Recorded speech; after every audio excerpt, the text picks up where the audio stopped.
Brokering success demands a battle-ready strategy. TIE TMS equips brokers with the ultimate battle station for conquering a tough market. With TIE, brokers gain access to a comprehensive platform where rate intelligence and quote history coverage on a single screen. Revolutionize the way your brokers perform by giving them a competitive advantage with TIE TMS. For more info, visit tiesoftware.com/battlestation.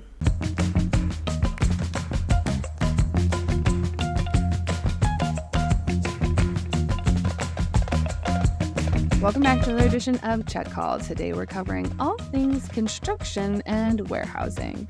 And we are welcoming today the one and only Jamie Dorland, construction executive at Cadell. Welcome to the show, Jamie. Thank you, Mary. Appreciate having me on. I'm very excited about today. As we were just mentioning, these are construction questions that I've always wondered and am curious, and specifically related to supply chain. And so I'm very happy that you have joined us here today to talk about them because what other way to talk about it than with literally an expert in the matter. But before we get too far into that, let's get some background on you and kind of how you got started at Cadell. Well, I started in April of 2021 after 18 years at a large national general contractor, and really just got to the point in my career I wanted to challenge myself with something I hadn't done before. I had kind of built my career on large healthcare hospitals, and the opportunity with Cadell came up to really start up an automation group. And what that meant at the time, I don't think anybody had an idea. And even some days right now, I still feel like I'm trying to figure it out. But we're building something exciting. And that's really what brought me to Cadell, was to jump into the world of automation.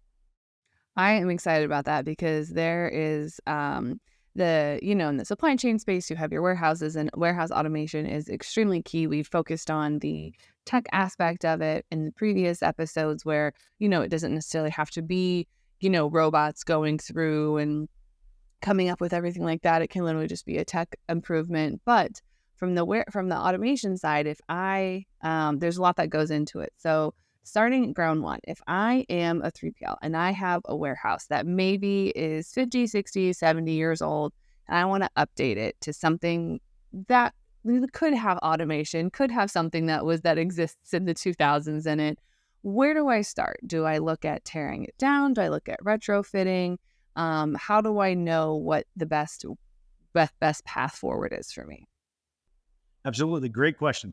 So usually the clients will start out with a feasibility study to gather the necessary information, because usually there's an evaluation of, is it better to go with a greenfield, ground up new facility, or do you leverage your existing, infrastructure and real estate?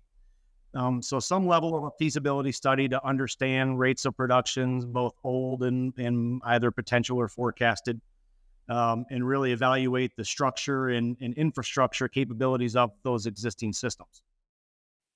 Okay, I like that, because that way, you got to start somewhere. And I feel like you can't just say, well, I'm going to tear my warehouse down and build a new one for a casual $3 million. I mean, you can say that, but I don't know that is a fine. I don't know if the CFO would agree. Exactly. So I guess if I'm sitting there before I even get to that feasibility study, and before I even get to that, how do I know that it's time to start to pull the trigger on that feasibility study? And how do I know that it's time to start looking at potential options within my business? Is it just kind of like a feeling, or is it just like I've kind of hit a max at what I can accomplish in this space? I think there's probably a lot of different potential influencers in that. One is, it's the 21st century, and everybody's going to the technology, right?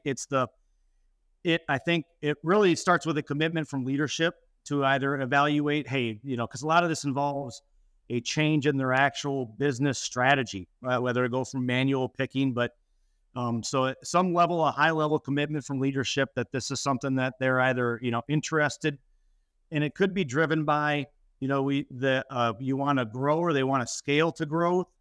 It could be because they're seeing some negative trends within the existing business. But ultimately, it does start with that commitment from leadership to evaluate and to identify how they want to spend the capital investment. I kind of like that, because you like you said, it's not like the warehouse manager can just like wake up that day and be like, I want a new warehouse, let's go get one. um, Usually, since it's more than just I'm buying a new chair for someone, it's significant investment, so you do have to get that full leadership buy-in. I guess, how often does it happen where like leadership's on one page and like the actual like warehouse managers are on another? Like, do you guys have to kind of mediate those differences? In the world that I operate in mostly, which on the construction side, unfortunately, I don't get to see a lot of those interactions or the decision. The types of discussions that led to the ultimate decision to go to a location. But when we do get brought in, there's a lot of excitement and anxiety about the project, and the idea or the concept, right? Because they've been operating at X, Y, or Z years at productivity rates that are, the leadership understands the contribution to the organization, and so they know something's going to change. They're told it's going to be for the better, but there's the learning curve, and so you see both sides of it when we come in. I don't know that it's unfortunately you don't have to be there in the middle of those fights, but I would be pretty happy to not have to sit there and mediate the two differences between people's like expectations and everything. So I think you might have the lucky spot there. You do have to deal with like the, oh no, everything's changing. Like, how do we handle that? I don't know that I would volunteer for that either. That's one of the things I actually really pride ourselves on, the culture, that because we are coming in, it's a huge disruption, but if we help the client navigate the decision that they made, even a lot of things that we do that are outside of our contract, but just in general, coordination and communication. But it turns out to be a very positive thing for our team for repeat business. So what are some of those less obvious things? So I've done my feasibility study. I'm saying, okay, we're going to make some changes. Let's do it. What are some of those less obvious things that need to be taken in consideration when I'm designing a new warehouse? Do I, for example, if I'm a 3PL that specializes in moving oversized, bulky things, do I need to accommodate that? Or if I focus on just palletized, double stack things, like, can I get more in? What are some of those, like, not as obvious things? Well, immediately after, the feasibility study is done and there's a level of commitment to move forward, that's when really the client starts to bring in the vendors. And this is a pretty competitive market right now. There's a lot of the technology is really coming from Europe. We're probably 20 years behind the ball on warehouse automation. And so there's a lot of folks out there, and and each one of them specializes in different things. So kind of touching on the cold storage, there are some right now that are really, really experienced in cold storage. There's others that are just really starting to ramp up because there is a big need for it. So the next step is really identifying the right vendor, and because the way that each vendor facilitates their systems and the type of space that they need. But immediately after that is, the understanding what the existing structure can handle. And you really need that vendor information to understand the loads. And so at a detail engineer level, those are some expected things. But I think at a high level, when there's conceptual thinking, selecting the right vendor or the wrong vendor can really have a downstream influence on the type of design that happens. Have you guys ever come across a customer that, you guys are brought on and then they have their list of vendors that they've chosen that are going to be a part of this, and you guys are like, oh no, we don't like this vendor, or this vendor makes things a little tricky, but like obviously you still have to work with them. You're just kind of, it's one of those like internally groans of like, ah, man, all right. It doesn't come across quite like that. There are definitely some that we're more, let's say, familiar with, and through familiarity comes being comfortable. But in general, it's kind of exciting, I guess, where, because the technology is so different, it's based on a lot of the same stuff, AI, but the way that each of the vendors develops their system, because it's all multi-layered and where the components are at, it provides a challenge for us. And you bring in the different clients that have, roots in Europe, and trying to be able to cross collaborate. It's, from our perspective, we're always learning. So if I have a retrofit versus a greenfield warehouse, or what kind of timeline differences are there? So, because obviously, that'll be part of that'd be something that you want to consider when you're doing that feasibility study or, doing that long-term planning. So is it faster to retrofit a warehouse, or is it faster to build one from scratch? Or does it just kind of depend on what that retrofit warehouse would look like? Well, generally speaking, if you're going from, hey, we want to consider this, to actual moving product through the end project, is the retrofit will be quicker. On the new build side, there's sometimes it can be a couple of years where you're going through a site selection process, understanding truck and traffic patterns, and then the real estate acquisition. So there's a lot more jurisdictional items that you end up covering with a new build. But on the retrofit, most of that is already taken into consideration, and so you shrink your design, and in the supply chain, it's all about speed to market, and so retrofitting is a very desirable solution for a lot of clients that have existing real estate. What is the fastest that you guys have ever completed a retrofit? Like a month, 2 months, 10? Loaded question a little bit, because it really depends on the size. Let's do just like a medium retrofit, not like a quick, we just turn a couple things, like a medium involved one. I would say 7 to 9 months from the moment that we start construction. Oh, wow. But then that's probably been a few months of planning and preparation ahead of time. Even upwards of a year of planning. But I would say on average is right now a little bit closer to 9, and the industry is quickly moving towards 7. And I think there's an opportunity to even improve upon that, but it's we're at 9 moving to 7 right now. That feels quick, but then also if you think about all the months and like the year leading up to it of designing and making sure it's perfect and everything like that, that feels like a very long time.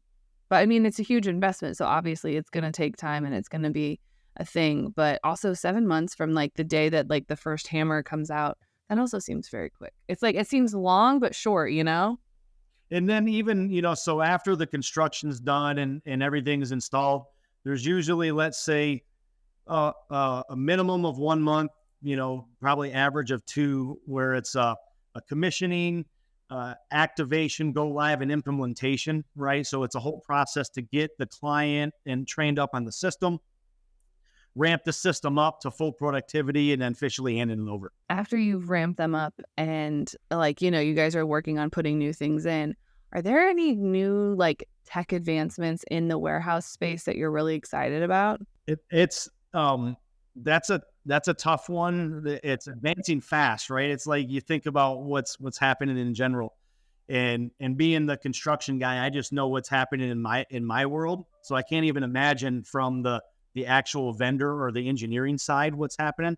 I'm blessed to be, I work in Northwest Arkansas, home of the largest retailer in the world, and so we see a lot, here with where they're going. I mean, eventually, what they're doing is the robots that are going to be filling the shelves are taking inventory scans. They're sending the information back to the warehouse. The warehouse is taking the information, compiling the order, and shipping it back to the store without any human interaction, pretty much, right? And so that is exciting. In some ways, I know people get anxious about that and how the robots are taking our jobs, but that's not really the case. It's just the jobs are evolving and the people are getting training to take on, those enhanced positions.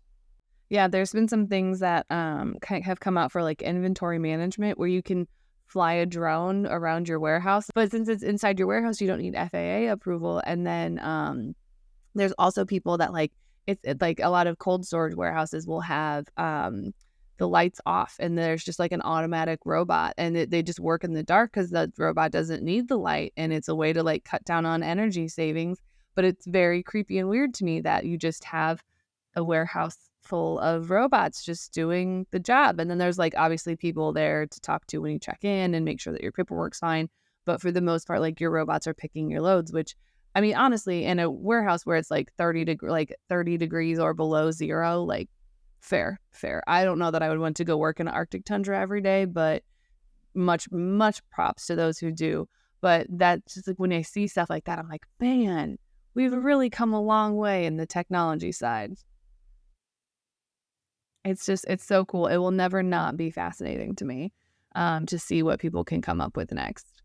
But a personal note about you, what has been your favorite type of thing to work on? Has it been like a complex retrofit? Has it been a brand new build? Has it been like a simple solution you guys have just been able to shoehorn in there? What type of projects are the most exciting for you? Listen, they're all really exciting to me. They each have their own personality in life, whether it's clients or the team or your partners, right? They all, and I love the automation. I love the challenge right now, but I'd say that, in that world, I've been a part of some proof of concept projects where we need to test this. We need to figure it out before we want to take it to market. And so I've had the opportunity to be a part of the proof of concept, the test, and watch that go to market, and then be a part of, really the rapid repetitive installation aspect. But some of my previous experience was also very, my first job was a children's hospital, and it was a relocation in Denver, and I was a part of the team that, as the ambulances were bringing in the NICU patients, we were escorting the nurses with this patient up to a floor, to a room that they wouldn't necessarily have known immediately how to get there themselves, right? And so it was a very large coordinated event, very meaningful with the children. Also a part of a Mars Chocolate North America M&M and sticker factory, and huge automation, by the way, but it not in the supply chain market. So I've been blessed to be on all kinds of different projects, but it's really about the team and the partners that is exciting, because you build things and you move on, but those relationships are really what lasts. That has to be really cool, especially that children's hospital one. You have helped build quite a few things in your life. Just a part of a team. That's exciting. I didn't know if there was a challenging one that you're like, ooh, this one's fun. But that proof of concept has to be very, very fun, because there's not really like a playbook that you can go to and look at. You just are like, okay, we'll figure it out. And in this market, like even with the hospitals, some of what I've described is, MRI machines and CT scans, they've evolved, but largely they're the same. And the hospital, booms and some of the types of surgery that happens but the infrastructure needed to go build this thing, it does, we don't see a lot of those changes. Okay. But, heck, in the supply chain with some of it, by the time you're done building it in 2 years on a proof of concept, the technology's outdated itself and they're on version 2 or version 3, right? And so it's a really unique and exciting time to be in that market, because it's evolving very quickly. Supply chain, man, it sat, I feel like it sat as like the forgotten stepchild for so long. And then all of a sudden everybody's like, oh, we can put technology here and we can make this better. And we can bring it from like faxing BOLs to people into like the 21st century, where like everything can happen from a phone, or like we have all these fantastic tools at our disposal. And I absolutely love the like tech evolution that we have. But you're right. It feels like as soon as you get caught up, you're already like behind, going, wait, I just had the cutting edge technology. Where did it all go? Yep. So, Jamie, we are running out of time today, but there is a question that everyone that comes on the show has to answer. And you, sir, are not going to get out unscathed. Are you ready for it? Hit me. Is a hot dog a sandwich? Oh, well, in and of itself, a hot dog is not a sandwich, because a hot dog requires a bun. Okay. Yes. And so, but then it's like, well, is the hot dog and a bun a sandwich? And the definition of a sandwich would maybe lead you to believe it could be in it, but the bun really forms like a peninsula around the hot dog, and so it's not necessarily top and bottom. And so I think there's some technicality that needs to come into play, but from my perspective, a hot dog is not a sandwich. That first of all, that is the correct answer. Because also if you go to like a deli, the hot dog's not on the sandwich menu. And if you go and ask someone, hey, can you make me a sandwich? And they show up with like a hot dog and a bun, you're gonna be a little disappointed, you know? Yep. But I like that. Also, a peninsula around the hot dog. I believe that is the first I have ever heard it described that way. It's only 3 sides, right? Doesn't necessarily come, so I absolutely love it. And that's how I will only be referring to hot dogs and buns for the foreseeable future is, can I have the peninsula for my hot dog, please? that's awesome. Well, hopefully I contributed more to that today, but that's exciting. All right. So if anyone has any questions for you about hot dog peninsulas or construction, automation, or other things like that, where can they find you outside the show? So my email address, jamie.dorland@cadell.com. So jamie.dorland@caddell.com, or go find me on LinkedIn. Awesome. You guys heard it here first. Jamie's DMs are open, and send him all of the hot dog peninsula images that you can. Thank you so much for being with us today. No problem. Thanks for having me on, Mary.